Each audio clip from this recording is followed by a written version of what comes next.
Okay. So, what's your name? Where were you born? Who's your family? Tell me those things. All right. You ready? I'm ready. Okay. Well, I was born in Lenox, Massachusetts, August 7th, 1922. My folks moved to California in the LA area in 1923. And in 1926 to 28, they started studying. And they were studying in the Watchtower. They were going to a man's house, and they would have a weekly study there. And then by the early 30s, congregations were formed, companies were formed, and they would start going to meeting. In the meantime, I would like to show you, this is what we had at that time. This is the bulletin, which I'll show you how it progressed. And then it changed to the director. And then it changed to the informant. And that changed to the kingdom ministry. So that's the progress in the organization up to that time. And then too, I'll get it here in a minute. Yeah. Well, I'll get it someplace. Be patient with me. Oh, in 1935, there were 41,000 publishers worldwide. Mm-hmm. Not very many, right? No. There's that many in California now. And then we had, in 1919, they started publishing the Golden Age magazine. Mm-hmm. Is this the first time you've seen the Golden Age? It is the first time I've seen the Golden Age. And then there was the Watchtower. This was the size of the Watchtower. And this is back in 1944. Before this, it was just black and white. But in 44, they started making color to it. And then, of course, this is 1970. They shrunk the size of it. No more color. But that's what happened there. And as I mentioned, to the Kingdom Ministry, or the Golden Age. And then, too, back in the middle 30s, we started going from door to door with the phonograph. And this is a record we used to play. It was by Brother Rutherford. And we used to play this record. And we carried the phonograph up until the middle part of World War II. Which talk is that? This is called Exposed. Mm-hmm. Yeah. So then by 1926 or 28, my folks started studying, as I mentioned. Mm-hmm. And then by the early 30s, we started going to meetings. I think by 1934 or 35, I started going, or the family started going to meetings with my parents. And there was one congregation in the total area of Los Angeles, where there's now millions of people. Mm-hmm. But we had one congregation, and about 1938 to 1939, they split that congregation up into companies. And my dad and mother moved to Company M.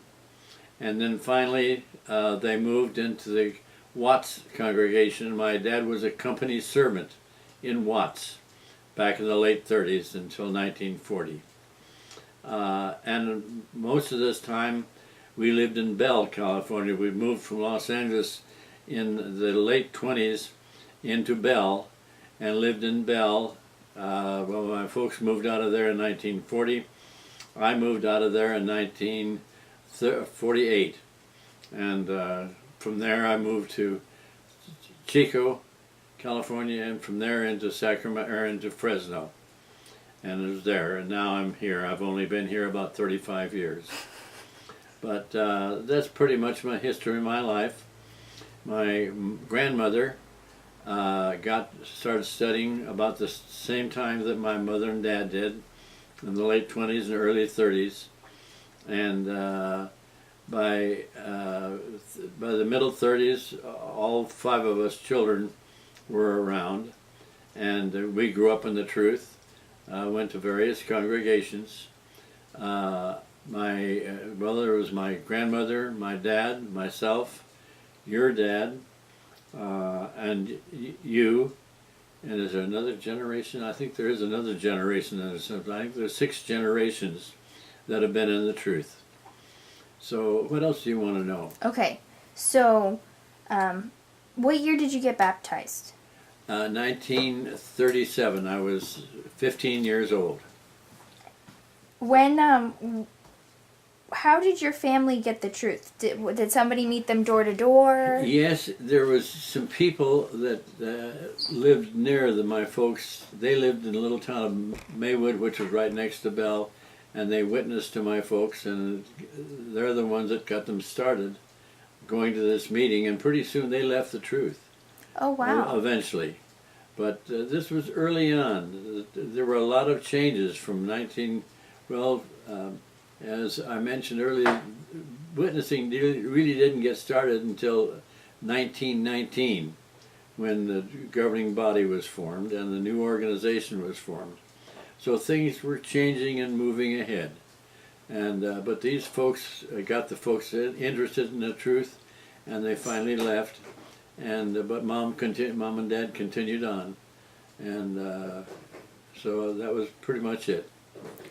What were those meetings like? So you said that first met in somebody's home to say the watchtower. Yeah, well, we didn't go. We were little kids then. We were only 6 or 8 or 10 years old. Okay. But they just mother and dad went to this home and studied the watchtower.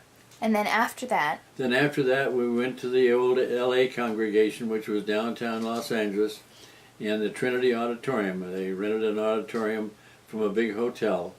And we started going to meetings there. We had Friday night meetings that were an hour and a quarter, and we had Sunday meetings that were an hour and a quarter.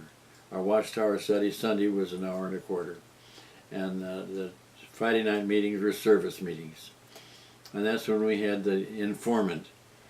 Yeah. Right, but you said that you didn't get to go to that meeting. You had to be in a separate group. When I started meeting, I was going to the to the Trinity Auditorium. Right, but Yeah. you were in the children's group. That's right. Right. The first meeting I went to, as I remember, we didn't meet with the grown-ups. We met with the children, and we studied the Harp of God. Do you remember anything? Did you learn anything, or did you just? No, I don't remember, because that's been 85 years ago, and I didn't remember that much. Was it enjoyable, or? Well, we always look forward to going to meeting. Oh, Yes. that's good. That's Yeah. good. Do you remember your first time out in service? Yes, it was in Bellflower, California. We were living in Bell, and this was out of the old L.A. congregation.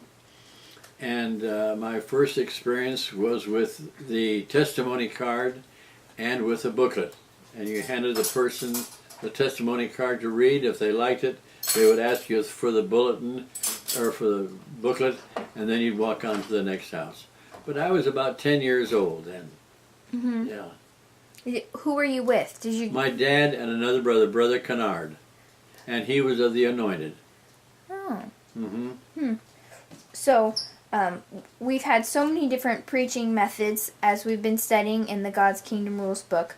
Which of them did you get to use? And then which one was your favorite? Well, I used the testimony card, and then this transferred to the carrying the phonograph, and then of course during World War II, we were trained to go from house to house and give sermons. We had a 4-scripture primary sermon for the door. We had an 8-scripture sermon for return visits. Wow. Yes. I didn't know about that. I don't think we've gotten there yet. So we kept changing our means, and of course from that time it's dwindled down to where we are now. Did you wear the sandwich boards and walk around? Absolutely, yes. We used to have sandwich sign parades in Huntington Park, California, and I think I've got a picture of that someplace. Yeah. But we had that, yes. Did the Theocratic Ministry School help you develop your ministry? Oh, absolutely, absolutely, because then we started talking in front of the group. And it was, in the beginning, the sisters didn't talk, but later on the sisters were incorporated as well, and they had parts as well. So you mentioned that you had heard a talk by Brother Rutherford, and then that your dad got to work with him. Tell me about that. Yes. Well, I can picture the auditorium that Brother Rutherford gave but it was in downtown Los Angeles, that he gave a talk, and we got to go to hear him. Mm-hmm. And then Brother Rutherford, his health wasn't the best, and he had a home. Of course, most of the time he was spending time in New York, but in the wintertime he would spend time down in San Diego. And in those days, they felt that the Great Tribulation was coming, and so they better store food in warehouses. So my dad would go to San Diego on this property, and they built great big warehouses for food in case the Great Tribulation started. But this was back in the 1930s. Mm-hmm. In 1930s. So, when I'm not sure about the timing, you guys came in the truth, your family, our family, and then you had to stop partaking with the new light about the great crowd. Oh, absolutely. My mother and dad partook in the beginning until 1935. And 1935, they learned about the other sheep and the anointed ones. Yes. Did anyone in our family keep partaking? Was anyone anointed? No, not that I know of. No. That's really interesting. So you've seen a lot of organizational changes. What have been the most memorable ones?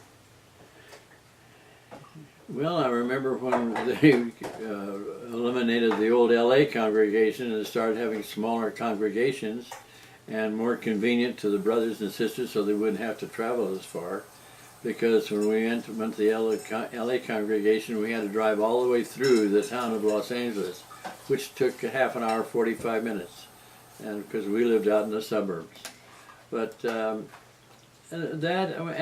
just all the changes, because we used to have company servants, and the company servant, and then he had an assistant, and then we had the congregation servant, and the assistant congregation servant, and the Bible study servant controlled and ran the congregation until 1972, when the elder arrangement came along, and that was a blessing because the congregation servant really had a lot of responsibility, and so there were changes. The brothers would have to quit that because of the responsibility. So when the elder arrangement came along, it just divided all that responsibility amongst the body of elders in the congregation. So when were you appointed an elder? Well, about 1972, when the congregation servants became elders. So, were there any changes that were difficult? Like, I don't know, maybe,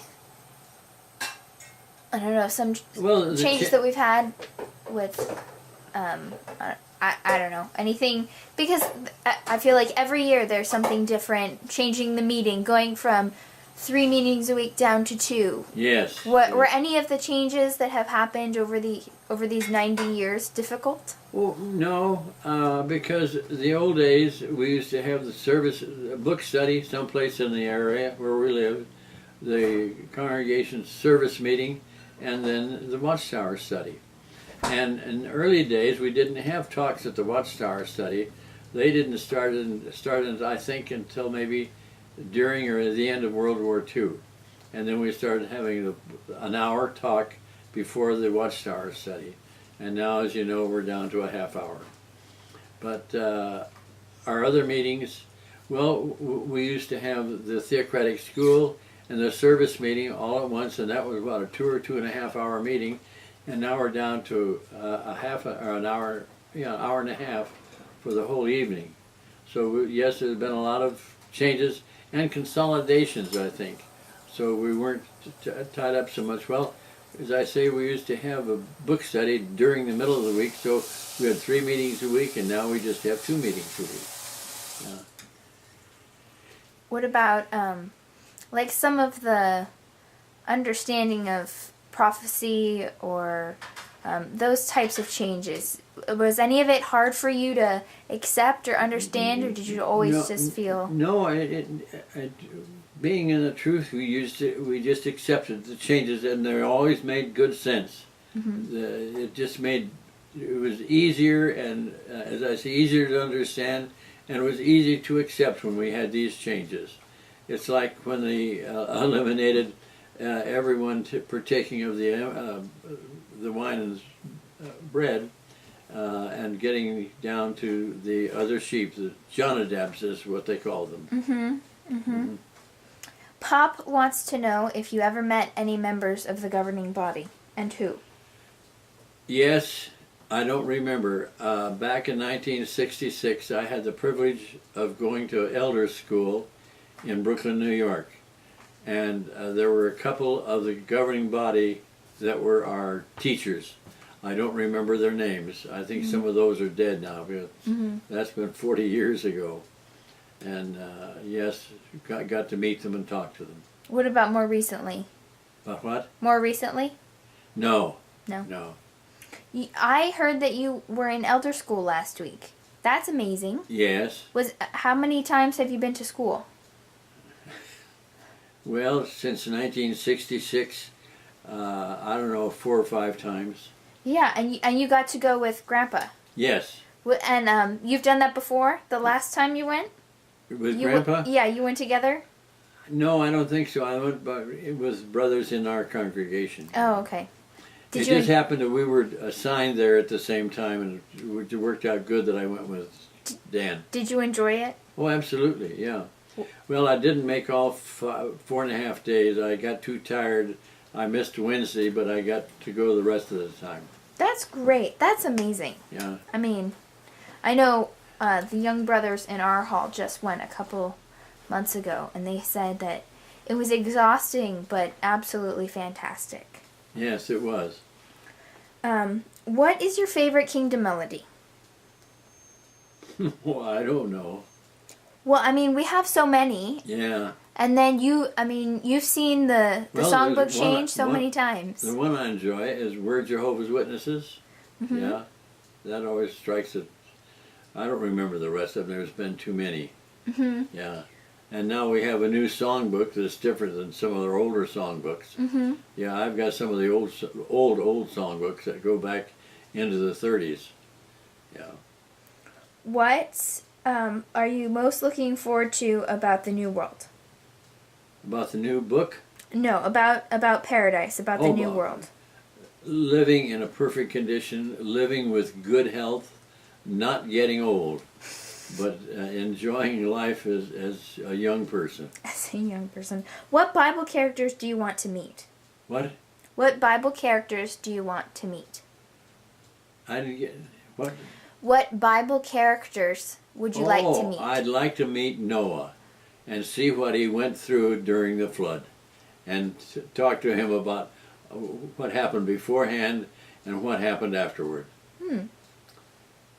Now, tell me, just about, your family. What were your parents' names? And did you have any aunts and uncles, or... No, my dad's name was Charles Richardson. My mother was Minnie F. Richardson. Her maiden name was Minnie Ford. And my brothers and sisters was Charles Jr.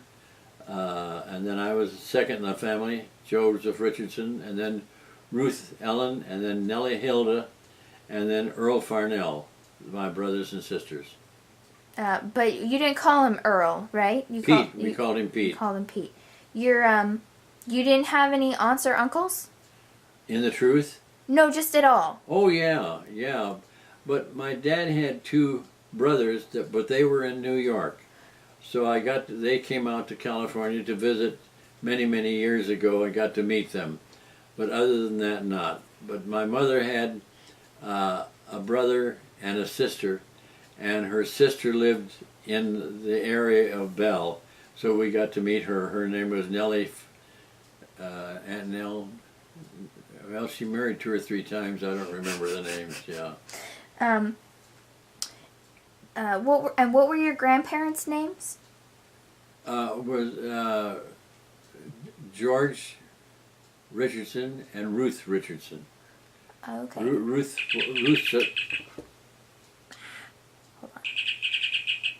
Continue. Ruth Celeste White was my grandmother's name, my dad's mother, and I don't remember my mother's.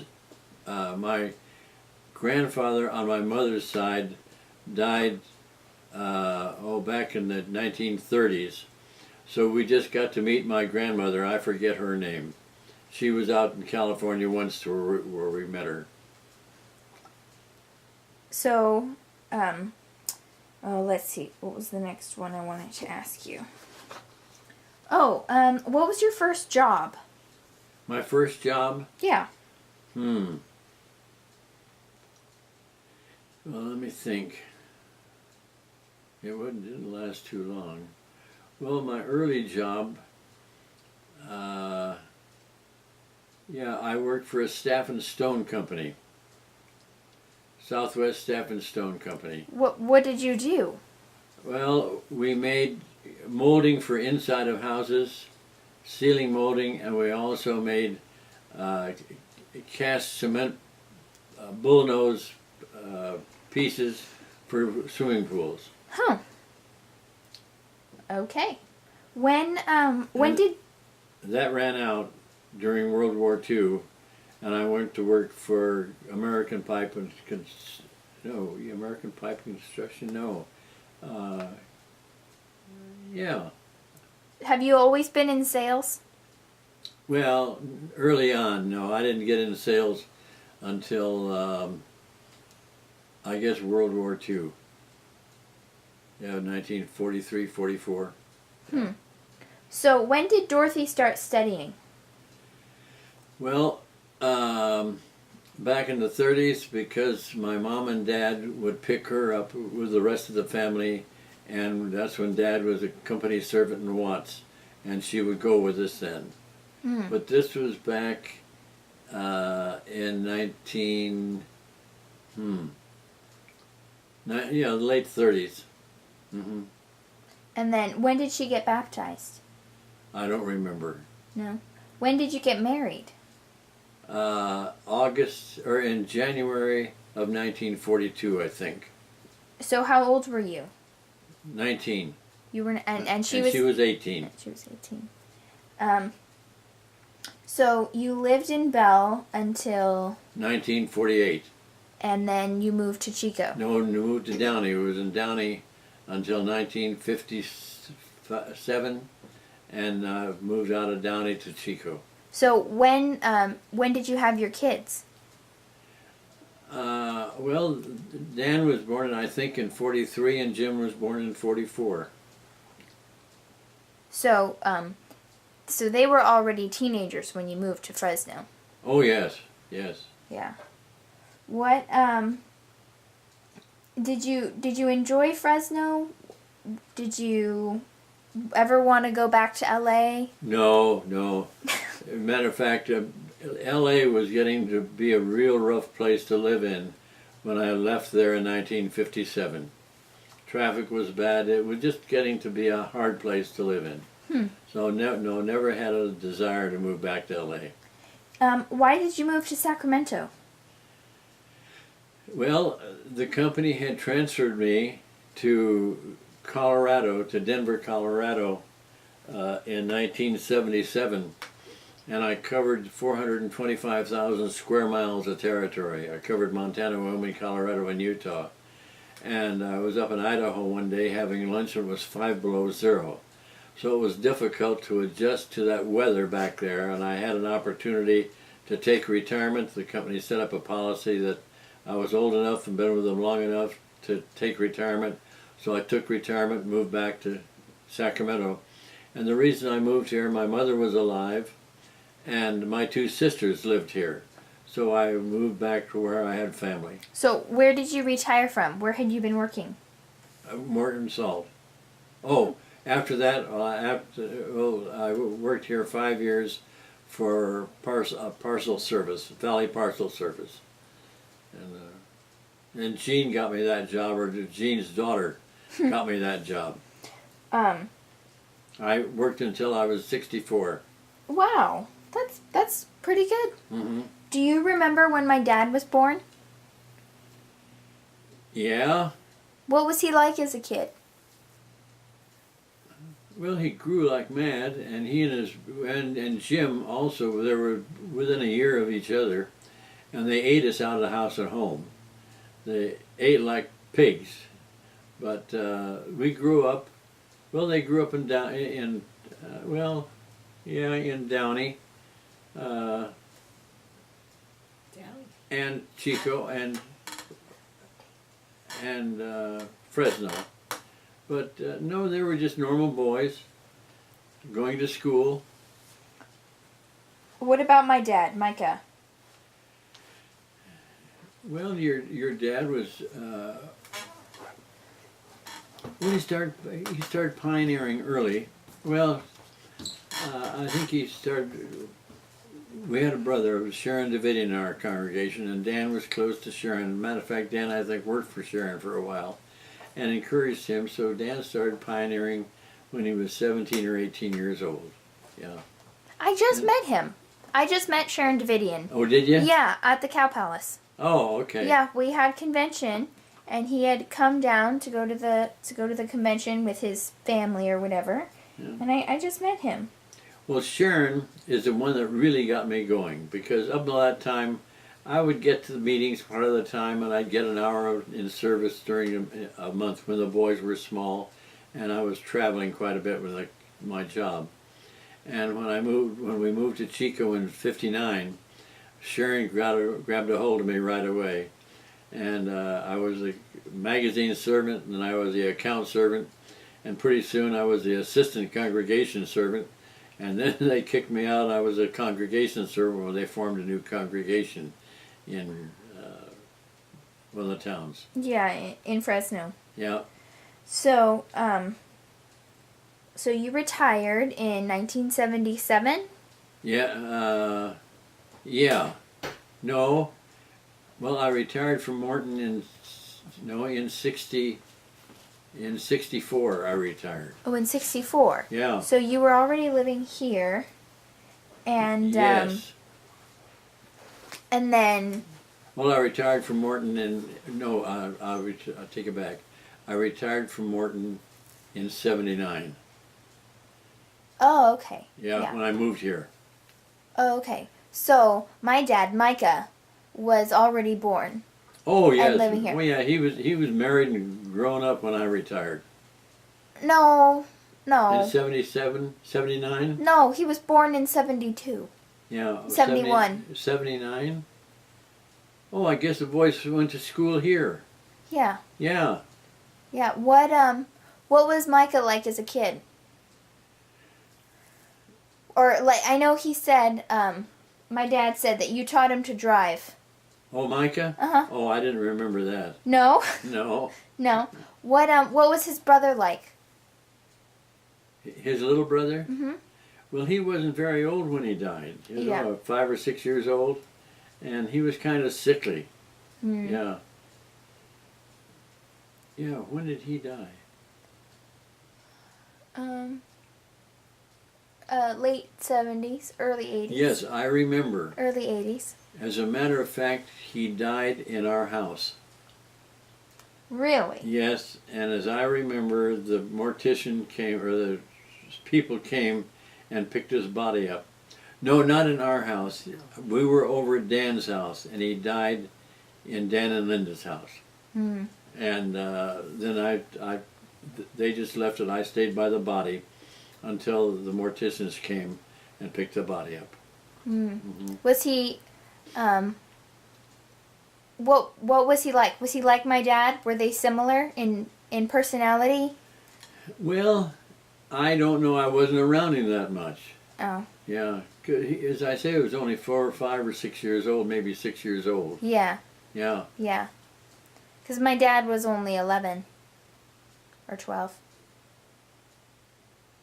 Micah was only 12. Oh. When Jason died. Uh-huh. So. Yeah. Yeah. So, let's see. So we've gotten that. So then,